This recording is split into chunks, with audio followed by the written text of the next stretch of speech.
Olá, eu sou César Coimbra, fundador da Oficina Inteligente, e se você é dono de oficina e já se perguntou por que está tão difícil contratar gente boa, você tem a impressão que a nova geração não quer mais trabalhar, ou que quando você ensina um funcionário ele fica bom, ele vai embora, esse episódio é para você. Fique aqui com a gente, que esse é o podcast da Oficina Inteligente. Você sabe, né? É o podcast que fala de problemas reais de oficina mecânica, do seu dia a dia, e está aqui para te ajudar a você trazer resultados para sua oficina e que gere benefícios para seu time e para sua família. Então, para ajudar a responder essas perguntas que eu falei, essas provocações, eu trouxe aqui duas pessoas muito competentes.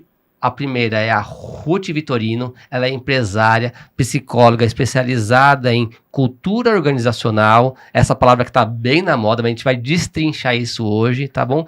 Ela é empresária, ela é proprietária da Cultura do Negócio, uma consultoria que ajuda empresas a ter uma cultura que gera resultado de verdade. Resultado que a gente está falando, dinheiro no bolso, não é bom? E também eu trouxe Ing, olha o nome dele, Ing Omundsen. Espero ter falado certo o nome do Ing, consultor do Sebrae, especializado em finanças e responsável pelo setor da reparação dentro do Sebrae ABC. Ing, tudo bem contigo? Tudo ótimo, César. Acertou o nome, viu, César? Acertei? Acertou. Eu escrevi aqui na fonética. Não, senão não vai isso aí. Você tá no Sebrae há quanto tempo, Ing? Eu estou desde 2017, vai para 9 anos, tá indo para o 9º ano.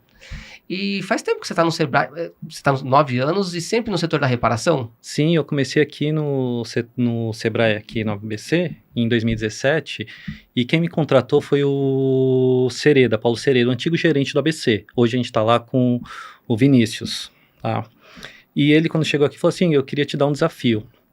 Eu queria que você ajudasse a gente a ter um projeto, uma região forte na reparação automotiva. Aqui é uma região que foi forte por causa das montadoras que vieram para cá e cresceu bastante. Então a gente queria desenvolver e fortalecer o setor. Já tinha um trabalho sendo feito, aí ele pediu para fazer esse trabalho. Eu falei, até, né, Sereda, por quê? Ele falou, você me contou que teu tio tinha oficina, você cresceu na oficina amassando chumbinho, indo na máquina de fliperama e colocar e te dei isso daí.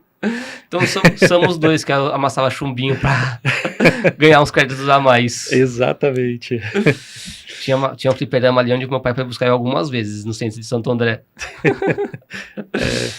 Então, Ing, especializado em finanças e cuida desse setor, né? E daí a gente faz bastante coisa junto, né? Acho que começamos em 2018, 2019, assim que eu cheguei, passou 2 anos, a gente se conheceu num projeto que estava tendo lá atrás, Isso. E desde lá começou uma aproximação bem legal e hoje somos grandes parceiros. Muito legal, muito legal. Quantas oficinas você acha que já, para dar para mim palavra para a Ruth, mas quantas oficinas você já acha que o Sebrae, nesse tempo que você está, já ajudou a desenvolver, a treinar ou a fazer um plano de negócio mais estruturado? Ó, fiz uma conta assim, de oficinas que fizeram algum tipo de projeto mais estruturado, perto de 200 aqui no ABC. Só no ABC? Só no ABC. Se a gente tirar isso, que são esses projetos mais estruturados, aí passa das 500, porque são programas soltos que tem no site do Sebrae, tem a distância, tem o EAD, principalmente na época da pandemia, tinha muito programa EAD que a gente não conseguia dar um acompanhamento estruturado, mas eram atendimentos pontuais.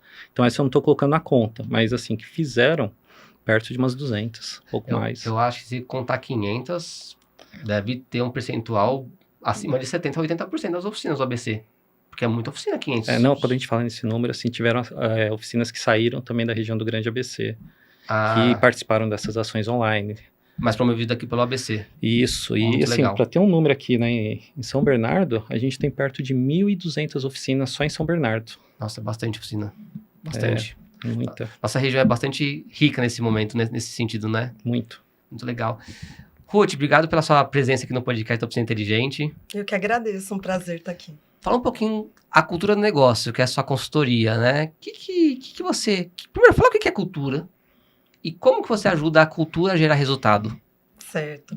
Cultura é algo sempre difícil de falar, porque as pessoas vão muito para o abstrato, né? Sim. Mas, basicamente, cultura é o jeito de ser da empresa. É como ela toma decisão, é como as pessoas se relacionam, é como os processos acontecem dentro da empresa, é como o cliente é tratado.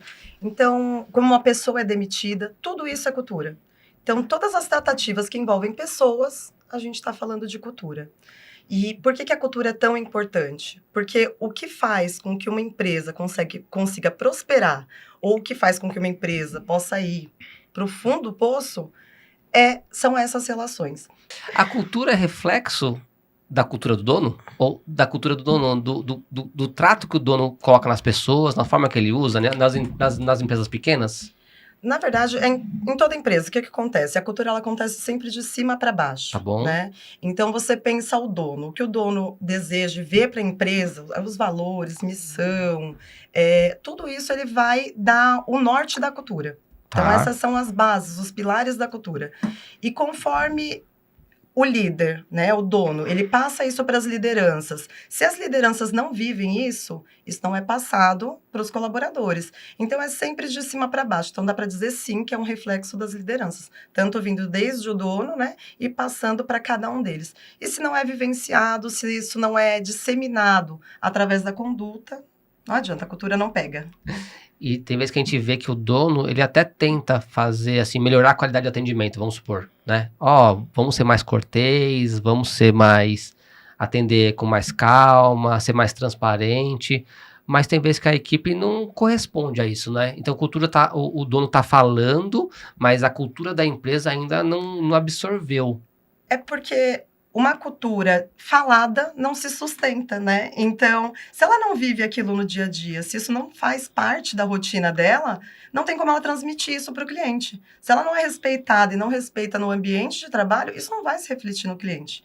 Então, a cultura, não adianta você construir ali, desenhar tudo, fazer bonitinho, missão, visão, valores, ter a plaquinha lá.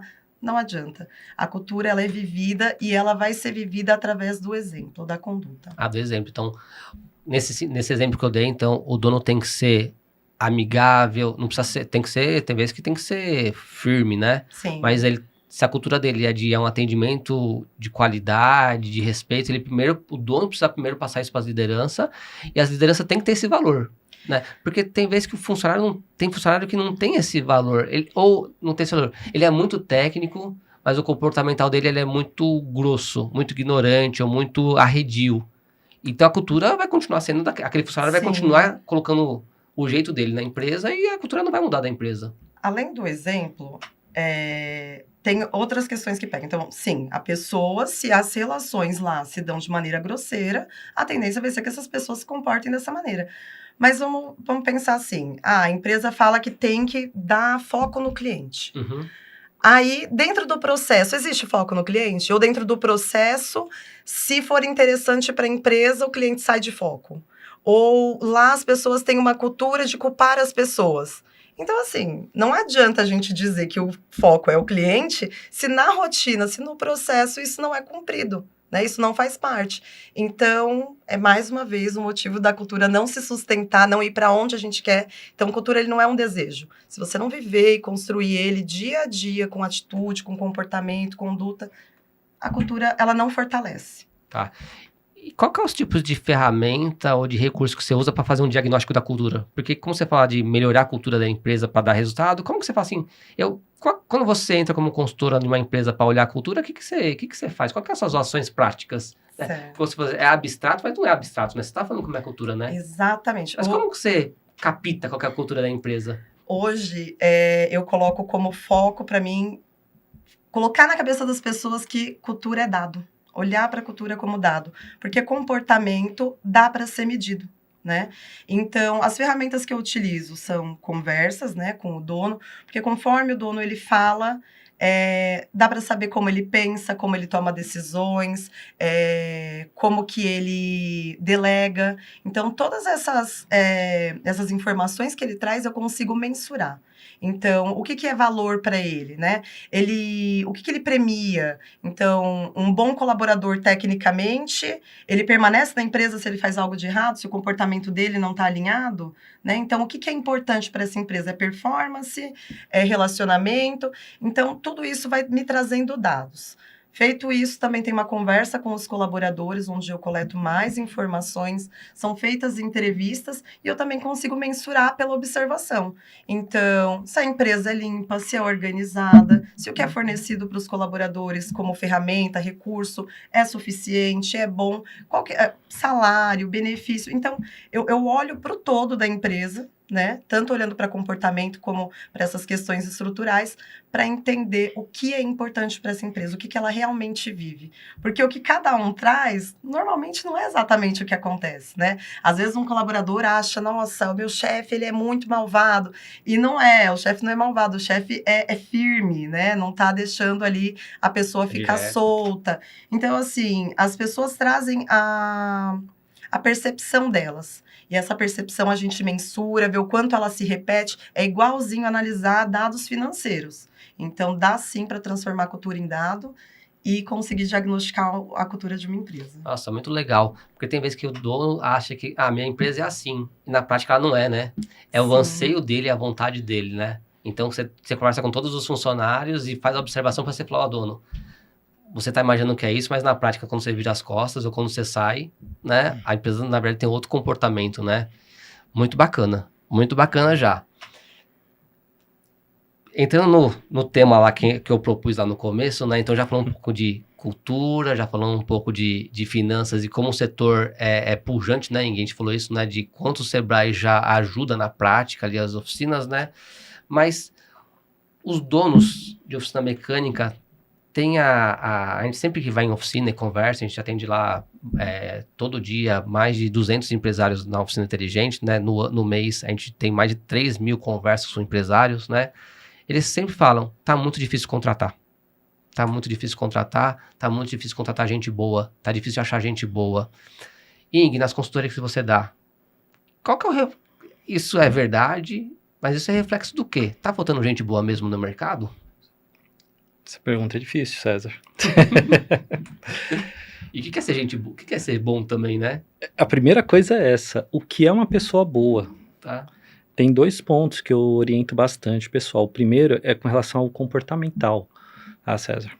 O que a Ruth trouxe bastante, cultura. Eu tenho empresas que são oficinas, vamos falar das oficinas. Oficinas que têm uma cultura que são um pouco mais rude, como vocês falaram. Vai contratar um profissional que é um mecânico, que ele não é tão rude, é um mecânico mais novo, com um comportamento mais, vamos dizer, retraído.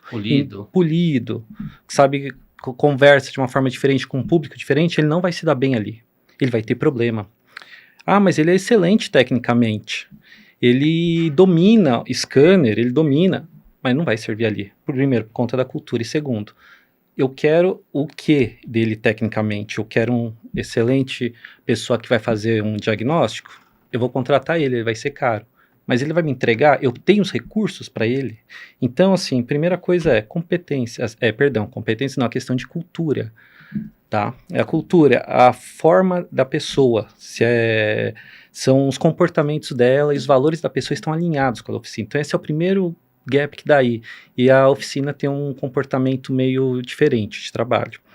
E o segundo ponto que eu mais vejo é a questão de a oficina, a empresa, ser uma empresa, vamos dizer, legal para se trabalhar. É ali que as pessoas querem trabalhar, porque hoje mudou muita coisa. A gente falou até um pouquinho antes aqui da taxa de desemprego em 5%, 6%. Isso faz com que as pessoas possam escolher melhor o trabalho. Uhum. E com isso, poxa, eu vou aqui onde tem uma cultura, vamos levar já num pouquinho mais extremo, uma oficina com um padrão mais antigo, daquela da década de 90, ou igual a que eu conheci lá atrás, na década de 90, pronto, vamos parar por aqui. Mais bagunçada, mais suja, vindo com isso, com essa nova geração, a geração não gosta desse tipo de ambiente de trabalho, tá demonstrando isso, não só essa nova geração, as pessoas em geral, nós como os clientes também não estamos mais gostando, querendo levar o carro lá, né? Eu lembro, a minha esposa e a amiga dela foram levar um carro numa oficina mecânica de um conhecido. Chegaram lá, elas deram meia volta e voltaram. Mesmo tendo sido indicado, vai lá. Aí eu falei, mas o que aconteceu? Não gostei lá, o rapaz que me recebeu foi muito, não sei dizer, foi bem assim, não sei dizer, mas eu não gostei, eu não quero levar o carro lá. Isso a gente tá falando de 5 anos atrás, 4, coisa assim. Então, assim, olha que legal, entre aspas, né? A mudança do comportamento. Então, não é só quem está indo trabalhar que quer uma oficina bacana. O cliente também quer, então está mudando isso. E tem oficinas que não estão conseguindo acompanhar essa mudança. Então, a gente junta a questão cultural, dessa forma de um dono de oficina mais antigo, com esse comportamento, vamos dizer, mais rude.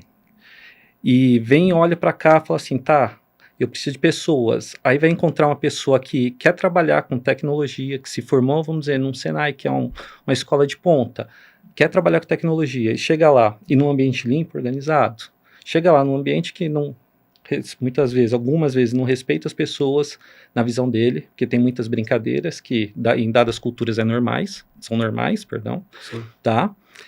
Chega lá, tem isso, não tem as ferramentas que ele deseja, o salário é igual a outra empresa que ele está fazendo do lado, ou até a questão, mais uma vez, como todo trabalho do Uber, ele fala assim, poxa, no Uber eu vou ganhar a mesma coisa e não vou precisar ser maltratado por outras pessoas fazendo piada porque eu estou aprendendo ainda, eu fiz o curso, mas ainda estou aprendendo.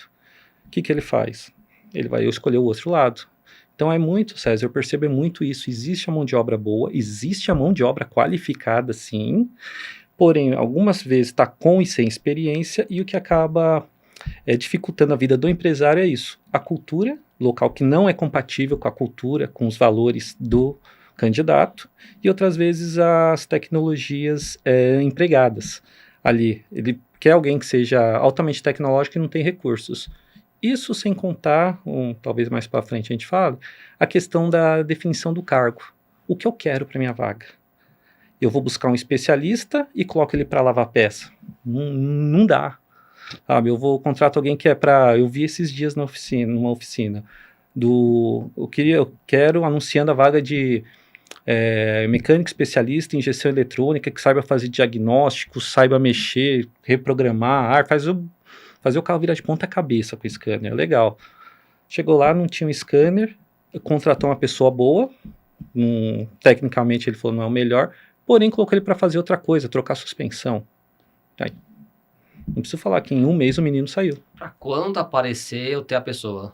Talvez seja isso, né? Talvez seja isso. Se aparecer um carro tecnológico, eu já quero começar a atender, mas eu não tenho essa demanda, eu vou colocar ele por enquanto para fazer a suspensão. Bem colocado, César, exatamente. E quando você fala de recursos, você está falando muitas vezes de ferramenta, ferramentas. Né? Ele está acostumado com as ferramentas de última geração, ou com os scanners de diagnóstico mais novo, e você chega lá, não tem. Exato. Né? Ele fala, mas eu tô acostumado com esse, né? Não, mas você tem que se virar só com o que tem aqui. Com o que tem aqui, não sei se é um multímetro, um osciloscópio, né? Mas cadê o resto, né? Como é o nome? Aquele, né, o Napo mais antigo. O Napo mais antigo, sim.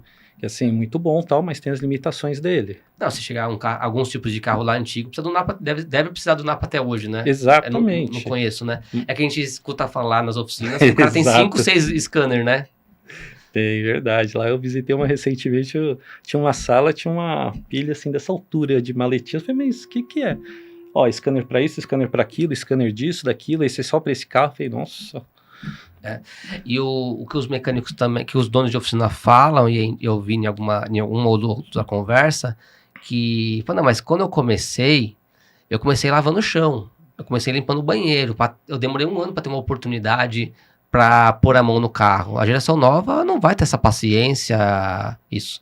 Né? Ela fala assim, eu quero aprender mais rápido, eu já quero no ambiente limpo, tudo bem, não é desmérito nenhum, limpar chão, não é desmérito nenhum, mas elas querem mais a celeridade. Elas não vão esperar 1 ano para ter uma oportunidade, até porque, como você falou, né, vou usar a palavra pleno emprego, ou tem bastante oficina precisando, então ela consegue escolher, né? E você falou uma coisa de alinhamento, né? Eu vou passar para a Ruth esse complemento. Tem oficina que o principal foco da oficina, né? Tem oficina que quer atender bem o cliente. Esse é o principal indicador, né? O principal meta deles, né? E entregar o caso resolvido, né? Tem outras que o faturamento, bater meta de venda, né? Tem oficina que o dono tem esse olhar, né? De vendas, eu preciso bater meta de vendas, eu preciso... então, ele também... Provavelmente ele tem que procurar funcionários que estão alinhados a esses valores, né? Então, tem mecânicos que eles são bons vendedores, né? Tá na natureza dele, né? Ele é um bom técnico, ele é um técnico mediano, mas ele é bom vendedor. Ele já tem uma comunicação, ele já sabe falar para o cliente, traduzir tecnicamente para o cliente para facilitar a venda. E tem um mecânico que é só técnico. E ele tá muito bem assim. Ele falou, mas não põe na frente do cliente porque não é a minha pegada, Sim. né? E é valores do negócio isso, né? Então eu vejo que o dono tem que encontrar esse mecânico com o mesmo valor, né? Sim, É um mecânico exatamente. vendedor? Deixa eu procurar um mecânico vendedor. Porque se é muito técnico, eu tentar impor um comportamento dele, ele não vai virar. Exatamente. É por isso que os 3 Cs da contratação é importante. Então, você precisa ter clareza, critério e coerência. Se quando você vai abrir uma vaga, você não olha para esses 3 Cs, provavelmente você vai dar um tiro no pé, provavelmente você vai perder ou nem vai conseguir contratar.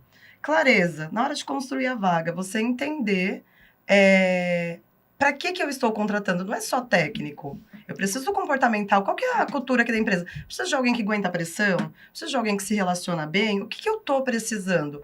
É aumento de quadro ou é reposição? Se eu estou repondo, por que eu estou repondo esse colaborador? O que aconteceu? O que deu errado? Então, clareza é extremamente importante. Desenhar o cargo, tanto em competência comportamental quanto técnica. Critério. Se eu desenhei essa vaga, eu preciso seguir esses critérios no momento em que eu estou fazendo a entrevista. Mas eu não posso encontrar um amigo que chegou aqui, ou o primo, ou o Joãozinho, e falar, não, só apareceu esse currículo. E eu vejo que, assim, o que acontece, né? E se me corrija se eu estiver errado. É sempre por afinidade, oficina mecânica, é afinidade e apagar incêndio. Então, assim, é o que eu tenho, eu preciso contratar alguém, precisa fazer os carros. Eu não tenho como, né? Eu preciso que alguém esteja cuidando disso. Então, assim, é sempre na urgência e levando em consideração a afinidade. É importante o comportamental, é importante toda essa parte?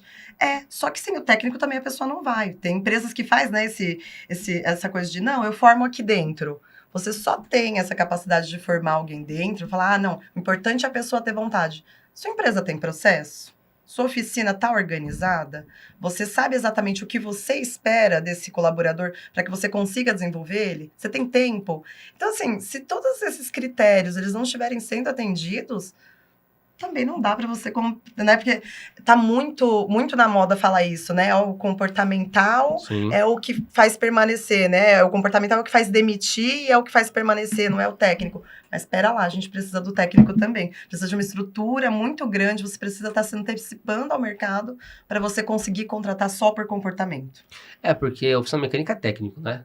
Sim. O serviço é técnico, né? Sim. O serviço também do administrativo também é técnico. Até o comportamento é técnico, porque a pessoa que atende o cliente é um técnico de vendas, né? Ele faz o diagnóstico técnico de oficina, mas existem técnicas de vendas, técnicas de objeção, para você fazer o cliente enxergar aquele valor do orçamento, né? Então, vendas também não é só aquela lábia, né? Existem técnicas também, né? Então, se você contratar um mecânico, um mecânico, nem que seja um mecânico, um gerente, um orçamentista, ele tem que ter esse comportamento de comunicação, né?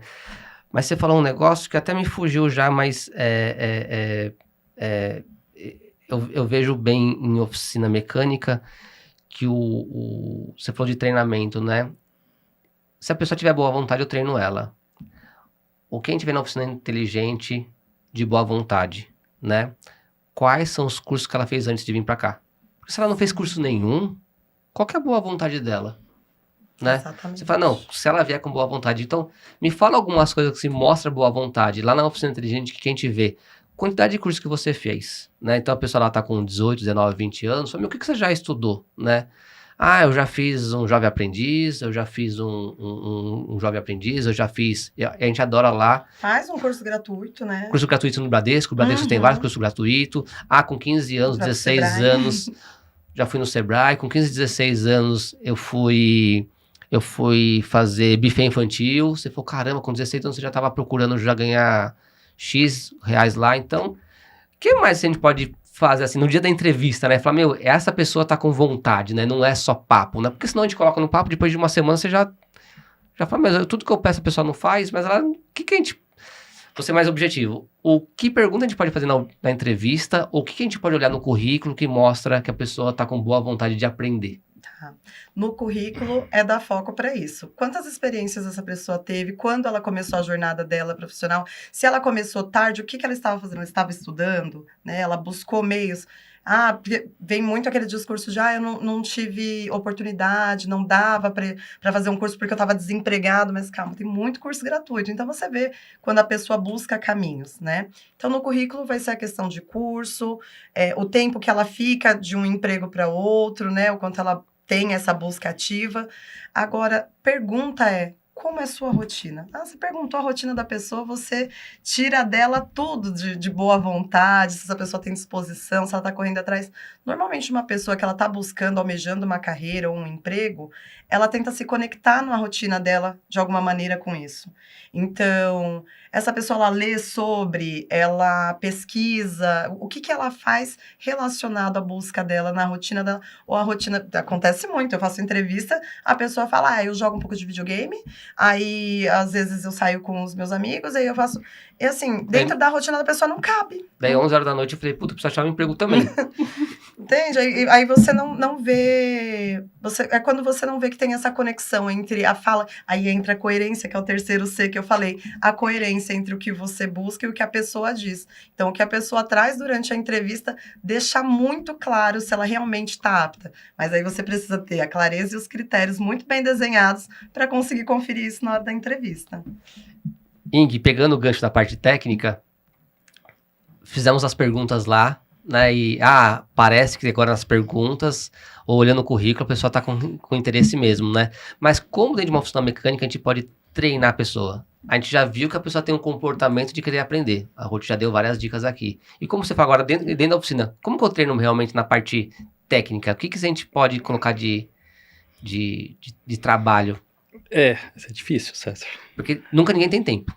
Oficina mecânica hoje tá sempre com o quadro enxuto, com poucos mecânicos, e não sobra tempo para treinar. A realidade é essa, e muitas vezes o dono espera que a pessoa se treine por esqueci a palavra, por osmose.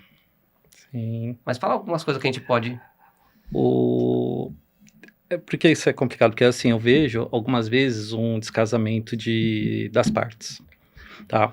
Mas para treinar no dia a dia, você precisa ter método, precisa ter processo, você precisa saber o que você está fazendo. E na gestão de oficina tradicional, que é a grande maioria, as pessoas sabem sim o que estão fazendo, mas estão tudo na cabeça dos donos. Tá. E para tirar da cabeça do dono é difícil, porque tá lá. E a gente sabe que para tirar qualquer coisa e estabelecer um processo é complicado, leva tempo, dá trabalho para você criar os critérios, a forma de conduzir. Então, por isso que muitas vezes, saindo um pouquinho do mundo da oficina para a empresa, a gente fala assim, poxa, a empresa cresceu e agora está dando problema. E o dono fala, não, as pessoas não fazem como eu. Não fazem e nunca farão. Podem fazer melhor ou pior, ou com a mesma qualidade, mas igual não, esquece. Uhum. E o que tem que fazer para garantir que essas pessoas trabalham bem e tenham os resultados esperados? Tem padrões e processos. Para poder o quê? Para poder o quê? Treiná-las, para elas saberem o que tem que ser feito, da forma que tem que ser feito e ter processos de pequenas decisões ao longo do caminho. É comum ver donos reclamando, assim, ele me pergunta tudo. É quando eu falo, mas você deu a diretriz para caso isso aconteça? Não, mas é óbvio. É óbvio para quem? Para você que já passou por isso ou para ele que ainda não passou por isso e no máximo vivenciou isso 3, 4 vezes? Para você que é dono de oficina há 30 anos, né? Exatamente. Já conversou com 200 mecânicos, 10 mil clientes, né? Que já tem uma bagagem muito grande, né? Exatamente. Então, ter um processo, um método, vai ajudar o mecânico a entender. E muitas vezes a pequena oficina ainda não tem esse método. Seja para a parte administrativa, seja para a parte operacional. É igual falar assim, como é que você percebeu que o barulho é na suspensão? O barulho é no ouvido. Eu falei, não leva a mão, eu não consegui identificar nada. Assim, eu sei que não é o meu dom tal, mas não, mas mecânico sabe. Eu falei, então, assim, como é que você vai treinar um novo para poder identificar a diferença de um coxinho, barulho de um coxinho, barulho de uma suspensão, de um kit, de um amortecedor? Como é que você vai fazer? Então, isso tem que sair da cabeça do dono, do experiente e passar para quem está começando.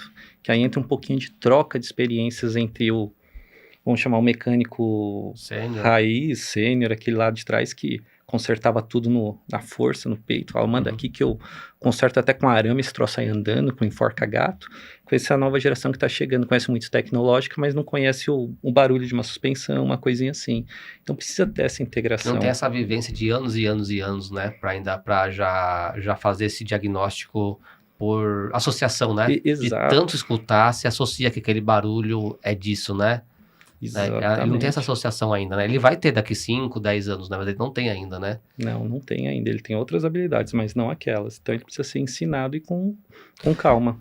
E eu percebo que com a parte eletrônica dos carros, quando a gente entrevista aqui no podcast pessoas técnicas, igual o Júnior da Ecoautomotivo, que tem um podcast já aqui, o Kiko da Tecnocar, ele fala assim, eu não faço mais diagnóstico por associação antiga. É lógico, eu já tenho minha vivência faz eu ter já já lembro de ter ido para aí. Mas ele falou, sempre diagnóstico checklist.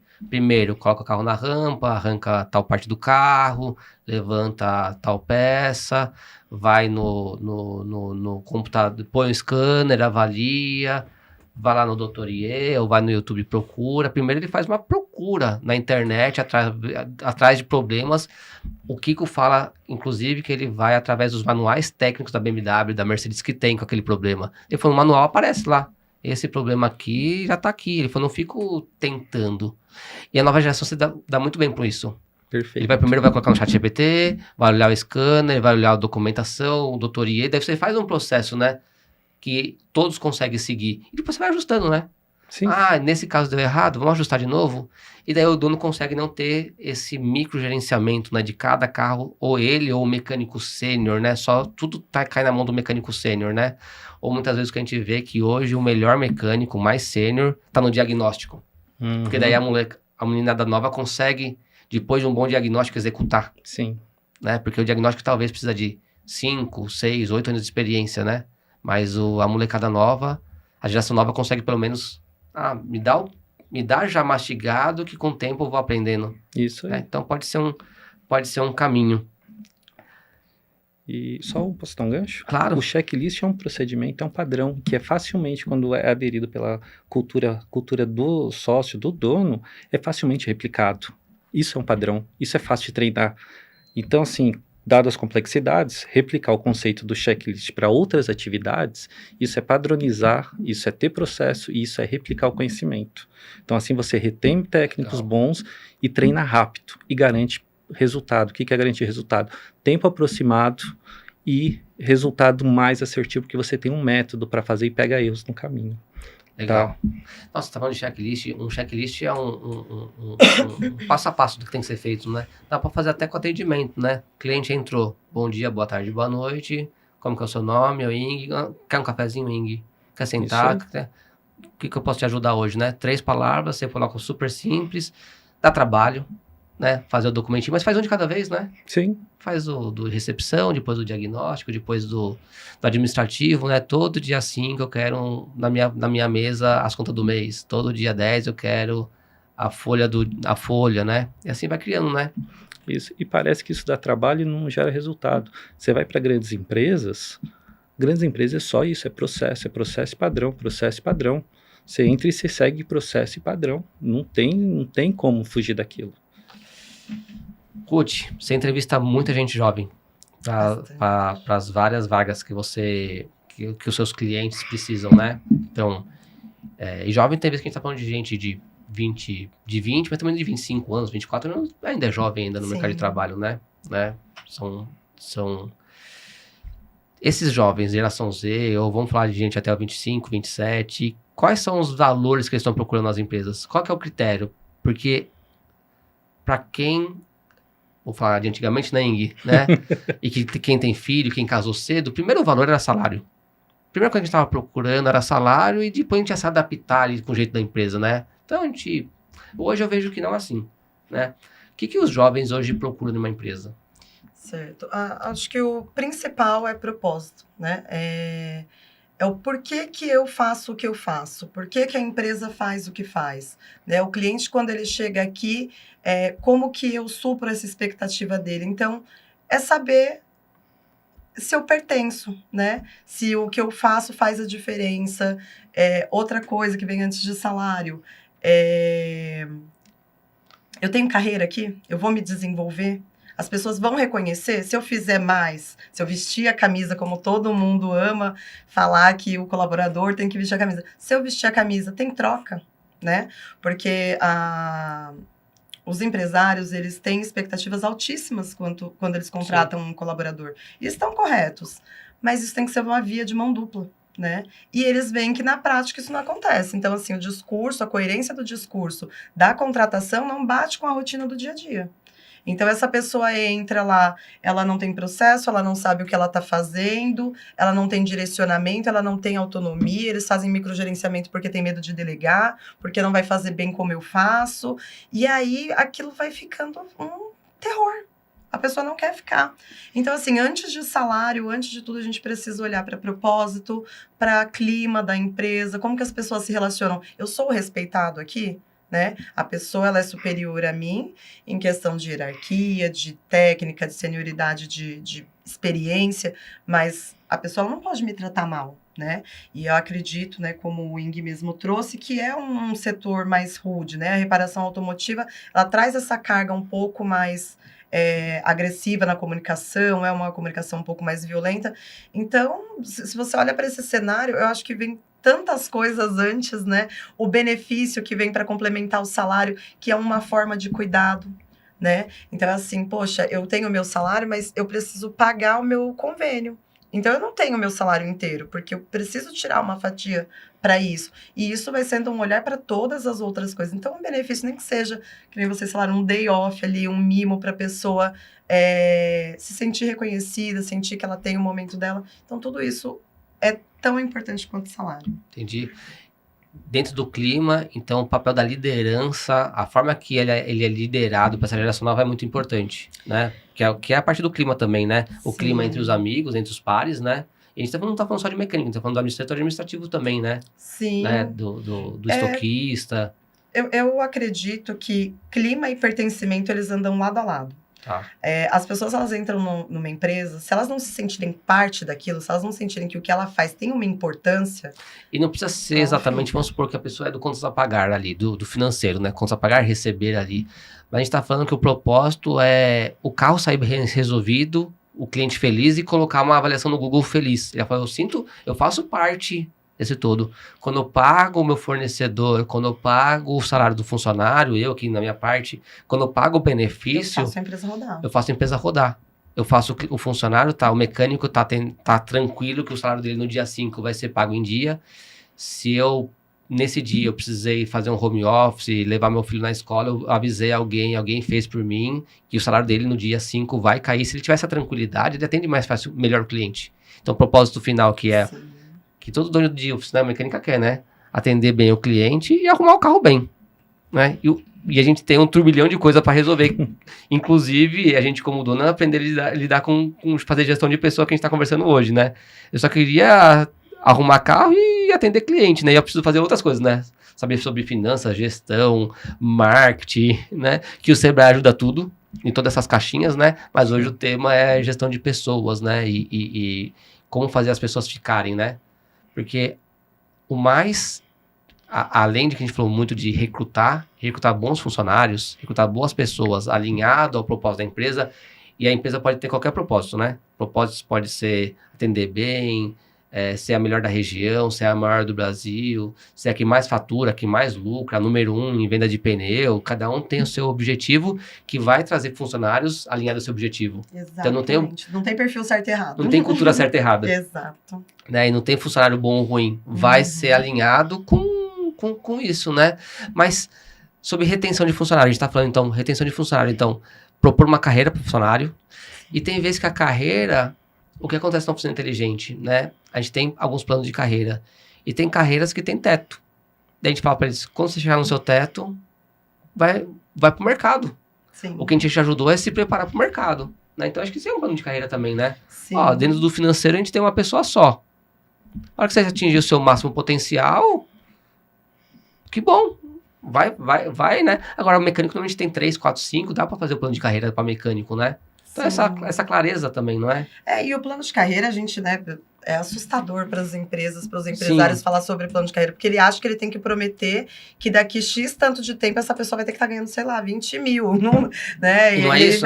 Não é nada disso. E nem prometer aumento, não prometer nem promoção. prometer cargos, nada. O plano de carreira é a dedicação que a empresa tem em desenvolver aquela pessoa. Tá. Isso é plano de carreira. Porque o plano de carreira de uma pessoa ela pode ser tanto dentro quanto fora também da empresa. A gente vê isso na Oficina Inteligente. Quantas pessoas não se desenvolveram lá para migrar para o mercado?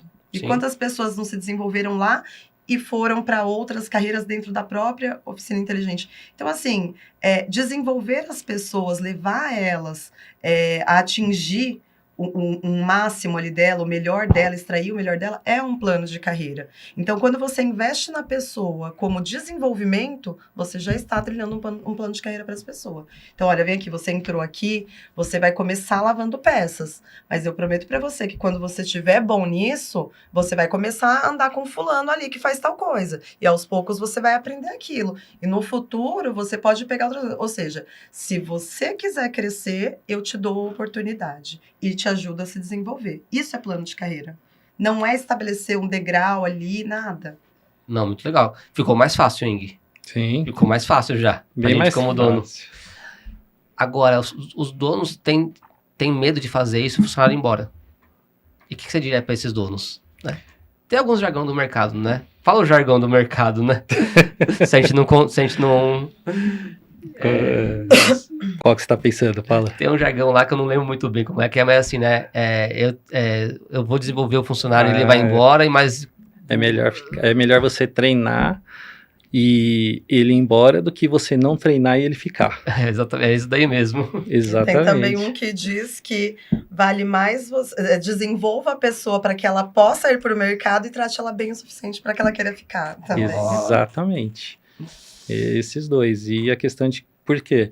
A questão de capacitação. Se tem uma pessoa ruim fazendo um trabalho de forma errada, é melhor não ter a pessoa lá. Então, treine a pessoa para que ela possa ir embora e, como a Ruth falou, mantenha uma empresa de forma estruturada para que ela queira ficar até chegar no teto dela ali naquela empresa. Chegou, tudo bem, vai para o mercado, sai, vai buscar outras coisas. É natural. Aquela coisa que existia anos atrás de começava numa empresa e me aposentava na mesma, é extremamente raro hoje. Não tem mais isso. Então é natural. Começa, aprende, treina, define o processo no meio do caminho e depois a pessoa vai estar apta a poder seguir sozinho. E tem algumas vezes que eu vejo também, César. Tem uma rotatividade natural da empresa também, sadia, né? Tem, né? Você tem 5 mecânicos, um sobe, o topo sai, ou tem uma dificuldade familiar que acontece, ou muda de cidade. Existe uma... Natural. Então, quando você vai desenvolvendo, essas pessoas vão subindo, naturalmente encaixa, né? Parece, né? Encaixa e vai abrindo espaço para outras chegarem e serem treinadas. Mas demora um pouquinho para o dono conseguir enxergar isso, porque você tem uma equipe onde é o dono que abriu a oficina, contrata um ajudante, um mecânico, vamos dizer, um meio oficial, até conseguir preparar, é um período penoso, é difícil. Se eu falar assim, não, é fácil, não é difícil pra caramba. Mas se seguir daquele jeito, porque é difícil e estagna ali, aí ficou. Na prática, você estava falando de tempo, ver da sua vivência de como o Sebrae atendendo tantas pessoas, né? As pessoas que eu conversei aqui no podcast que fez esse olhar de treinamento e... Porque estava sobrecarregado muitas vezes, né? Então, eu estou sobrecarregado, eu mando em tudo aqui, só eu faço, e ele começou a treinar as pessoas, para a pessoa ter autonomia. Falam em 2 anos. Você acha que é por aí também? Isso aí. Então, para os donos que estão escutando a gente não desistir, vai ter de 5 funcionários, 2 vai sair porque não vai entender, que vai querer continuar do jeito que estava, sem autonomia, você mandando que é mais fácil, eu não tenho responsabilidade. Quando você manda em mim e eu faço errado, a culpa foi sua como dono. Então, quando você começa a treinar e dar autonomia, a pessoa também, alguns não querem. Exatamente. Né? Mas depois de 2 anos também, o que eu vejo, até amigos do ABC aqui, caso do Sérgio, né? Eu vi que a equipe dele ficou tão boa que ele abriu uma segunda loja. Daí ele teve coragem de abrir a segunda loja, né? Ele falou, teve coragem, talvez não seja a palavra. Ele falou, não, agora tô com o time aqui, eu consigo ter tempo, tá me sobrando tempo, vou abrir a segunda, né? Sim. Aconteceu isso com ele. Eu tenho outro podcast aqui da Miscar, do Carlos Alberto, né? Ele tem funcionários lá que tem 20, 25 anos com ele. Incrível. incrível, dá para fazer. Então, quem quiser ver um depoimento de um dono de oficina falando que tem um funcionário de 20, 25 anos, mas ele tem refeitório bacana, refeitório limpo, a empregada, a diarista, a moça da faxina, primeiro limpa o refeitório dos funcionários, depois a oficina. Então, ele falou isso no podcast. Com isso, ele conseguiu ter 3 oficinas, porque ele não precisa trocar toda hora de funcionário. Ele vai aumentando a leva de funcionário, esses funcionários vão tratando bem o cliente, mantém a cultura, a carteira de cliente cresce e ele abre uma segunda oficina. Isso aí. Então, em algum momento, talvez, depois de 2 anos, 3 anos, até isso, você fala, cara, eu tô com uma equipe aqui redonda, dá até para abrir uma segunda loja, porque tem um time, né? É isso mesmo. E As muitas pessoas ficam, né? ficam. Se elas estão felizes, elas ficam. Elas ficam. Porque um ou outro vai voar. Tem um ou outro talentoso que esse, a hora que você vê, você fala, meu, esse cara vai ficar 2, 3 anos comigo. Não tem jeito. Com sorte. Com sorte. Esse, que bom que tá comigo. Só que a empresa também, nesses 2, 3 anos, dá um up também. Você fala, que legal, né? Sim. Então, e você como dono, você começa a deslumbrar outras coisas também, né? Não, exatamente, César, exatamente. E isso é extremamente natural e é bom aproveitar esse pessoal. E até brinco assim, e peço para ele lembrar de você lá na frente. Eu falo assim, seja legal para que ele lembre de você quando ele estiver voando. Que, assim, pegando essa questão de treinar o mecânico ou algum profissional, alguns falam, não sei se já chegou para você, fala assim, não, eu não vou passar o que eu sei não, depois ele abre uma outra oficina e vira meu concorrente e rouba os Sim, muito comum. meus clientes. E, assim, isso faz parte da regra do jogo. E, assim, aí volta um pouquinho no que a Ruth falou, eu preciso fazer com que essa pessoa queira ficar. Mas se ela não quiser ficar e querer abrir uma concorrência, maravilha, vamos ter um time redondo, uma empresa redonda, da forma que você falou, do Sérgio, que você trouxe o exemplo. Uhum. Vai trazer pessoas boas, vai ter equipe boa, um deles pode ir lá abrir a concorrência, tudo bem, e vão ter clientes continuando vindo. Então não vai impactar em nada, vai ser lá, vai ser feliz, tô feliz que você abriu a sua. Nossa, eu escutei do Kiko, da Tecnocar Brusque, tá no episódio, acho que é o episódio 3, se eu não me engano aqui. Ele falou que não tem preocupação em os funcionários deles abrir concorrência. Ele falou, por quê? Ele falou, o nível de investimento em oficina mecânica hoje está tão alto que esse mecânico não vai conseguir ser concorrente. A visão dele é, cada vez mais vai ser difícil abrir uma oficina mecânica. Você não consegue abrir uma mecânica só com um elevador, ou só com um macaco jacaré, ou com um scanner. Não. Ele falou, ele vai ter a oportunidade dele. Não é que não é para abrir mais oficina. Todo mundo tem o seu direito de abrir, tomara que continue abrindo, né? Só que ele falou assim, para atender o cliente que eu tô atendendo hoje, ele vai demorar 10 anos para construir essa carteira, esses carros com nível tecnológico. Então, tem um ambiente, uma oficina mecânica hoje, muitas vezes para atender um carro agora elétrico, vai ter que ter um investimento, sei lá, de 50, 100, 200 mil reais. Então, esse mecânico vai concorrer com algum nicho ainda de um carro mais antigo. Então, quem tá super atualizado não vai ter essa concorrência direta desse mecânico que vai abrir na garagem. Agora, quem realmente está só trocando pastilha de disco, Se preocupe. esse vai realmente ter uma concorrência muito rápido. Mas daí entra, no caso do Kiko, da Bruce, que eu tô falando alguns temas, tá, pessoal? Alguns nomes, porque tem no podcast aqui, né? O próprio Carlos Alberto da Miscar, ele falou assim, para me alugar um galpão de 1.000 metros quadrados, que comporta o volume de carro, com uma bandeira Miscar, que eu tenho 30 anos de credibilidade, esse cliente meu, não é possível que ele vai trocar eu pelo... Não troca. Não troca. Não troca. Agora, a oficina mecânica que não entregou valor, que a bandeira não significa nada, né? Que nem sei o que tá escrito na fachada, esse vai trocar, né? Vai. Esse vai ser extremamente sensível a preço, atendimento, a ocasião. Passei aqui na frente, vou trocar pastilha. Então, não é questão do seu funcionário abrir uma nova oficina e por isso você perder a demanda, não. É você não atender bem o seu cliente. Muito legal, muito legal. Ruth, sobre benefícios, né? Tecnicamente, existe um negócio chamado pirâmide de Maslow, né? Que cada um, em cada estágio da vida, uma pessoa, ou pelo seu sociocultural, ela tem uma necessidade, né? Tem pessoas que têm uma necessidade de dinheiro, outras de benefício, outras de status, algumas que o status vale mais que dinheiro, né? Sim. E a gente vê que nas oficinas, eu vejo que assim, alguns, quando você contrata um tipo, você quer pôr o mesmo benefício para todo mundo. né? Oficina ou até empresa, né? Tem vezes que você tem que ter 2, 3, 4, 5 benefícios diferentes para atender a necessidade de cada. É mais difícil de gerenciar, mas lá na oficina inteligente a gente vê isso, que quando vê um pai de família, o convênio médico é mais importante que tudo. E para um jovem de 20 anos, muitas vezes ele fala, não quero convênio médico. Se você conseguir transferir o convênio médico em um Gympass que eu faço academia, para mim, eu não vou na UPA ainda, né? Fala alguns tipos de benefícios por faixa de... por comportamento, por necessidade que você vê no mercado, o pessoal fazendo. Assim, se a gente for olhar para o jovem, é isso, é a academia. Um que é unânime, tá? Que daí vai ser para qualquer idade. É o VAVR. Esse agrada a todos. Se a pessoa é jovem, ela entrega na mão do pai e da mãe, tá pago a parte dele na casa. Ou então ele usa ali para comprar as bebidas dele no final de semana, ou para reunir a galera e comer uma besteira, pedir uma pizza no iFood, enfim. Então, o VAVR vai ser unânime porque ele atende a necessidade básica, que é alimentação. Para jovem, ele vai ter um olhar, né, de lazer, de diversão, de relacionamento, mas ele também pode atender a necessidade básica, que é comer, né, que é se alimentar, que vai para o pai e para a mãe, que vai como um ato de responsabilidade. Então aí depende, né?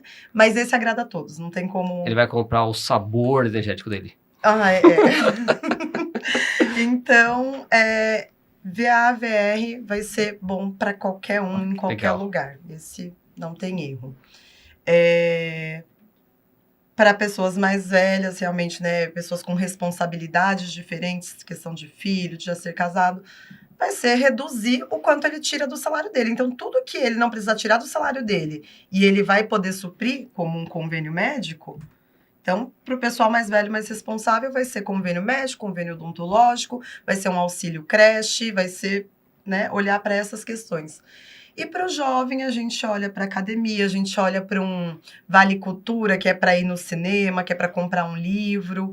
Então, assim, realmente é muito, muito dividido. Agora, como homogeneizar isso dentro de uma empresa, já que, né, a gente está falando de muitos benefícios e às vezes a gente não pode investir em tudo.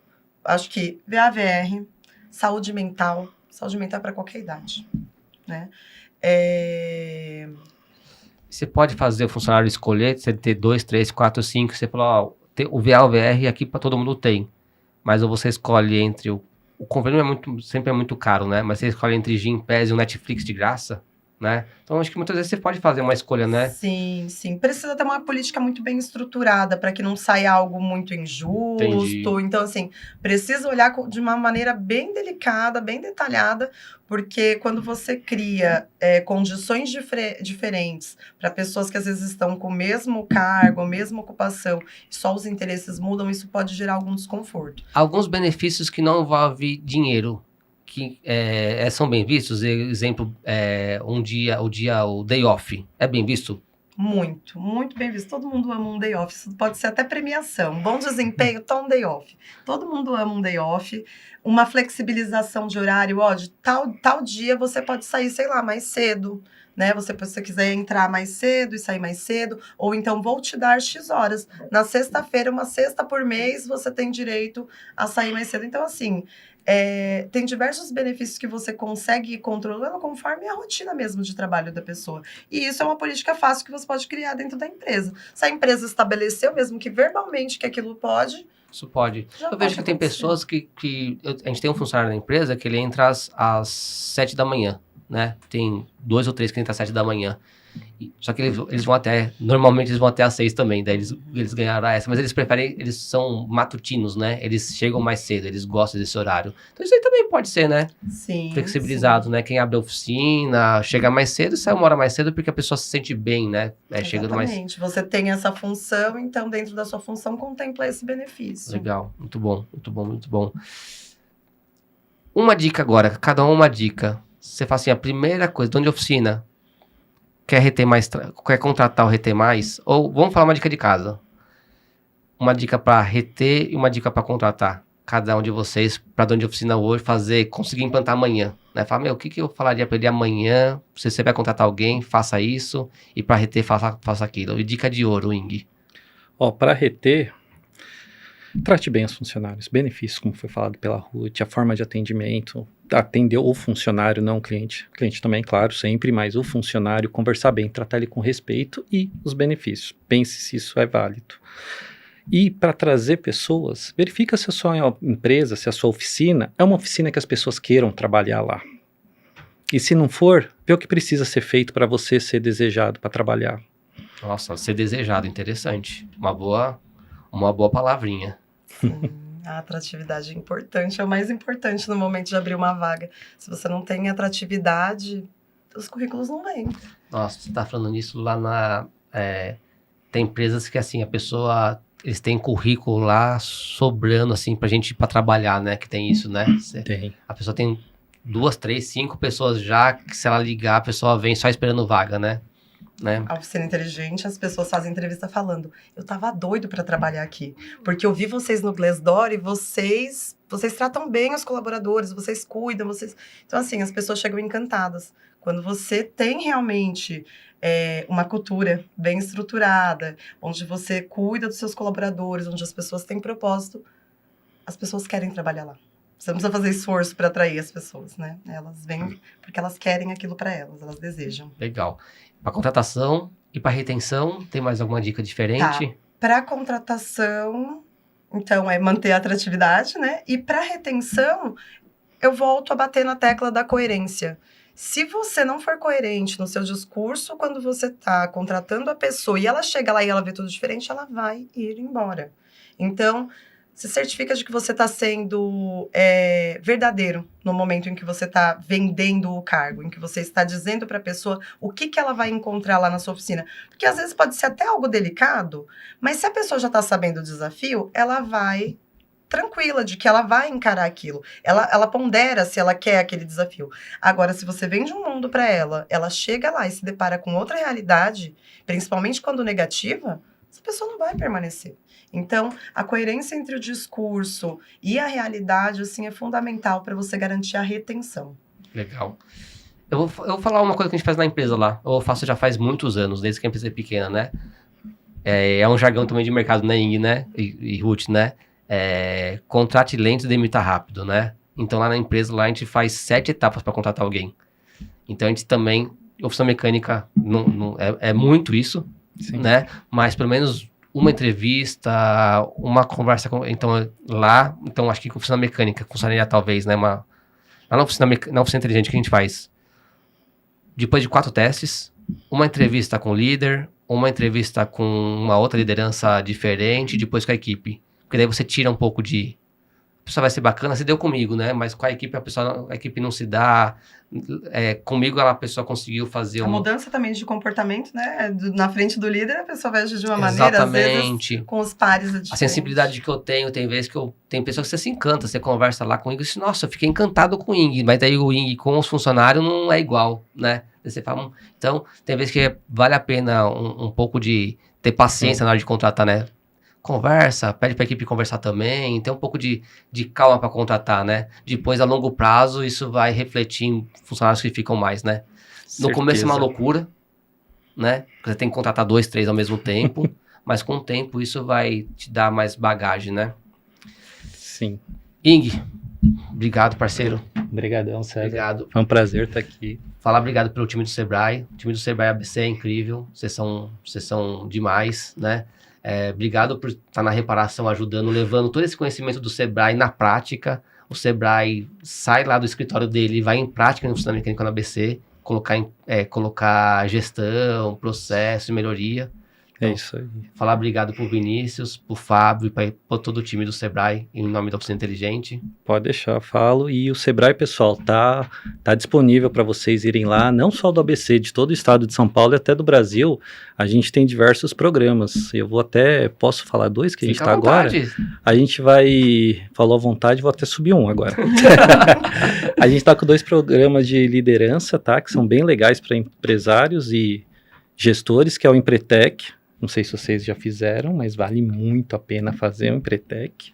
E o Lidere, é um programa novo desenvolvido ano passado, também está muito legal, tá? Os 2 são focados em liderança, gestão de pessoas e desenvolvimento comportamental. muito bacana. E o terceiro que eu adicionei é o que a gente está desenvolvendo para esse ano, um programa de oficina mecânicas aqui do ABC, tá, pessoal? A gente vai fazer o contato, tá terminando de estruturar e a gente vai apresentar para vocês alguma coisa em breve. Legal. Para quem quer conhecer também o programa do Sebrae ABC, procura o Grupo RAI, né? Sempre que vocês estão lá no Grupo RAI, nas palestras, anunciando Isso, também, né? Exatamente. O Grupo RAI é um parceirão nosso aqui na ABC. Assim como o César, começaram junto lá conosco em 2018 também. Sim.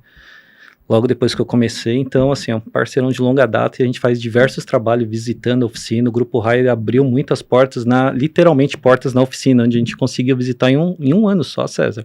Visitamos mais de 100 oficinas aqui no ABC. Foi um negócio incrível. Então, Muito legal. quero agradecer também ao pessoal do Grupo RAI, toda a diretoria, o Sérgio, o Sheik, o Marcelo, me ajuda a lembrar que senão eu não posso esquecer. Marcelo, Simões. O Simões, o Wagner. O Wagner, o TK, esqueci O o... Teu Soto e O tá Soto. faltando um. Tá faltando um. Meu Deus do céu, vou apanhar. Depois a gente lembra dele. Vou apanhar.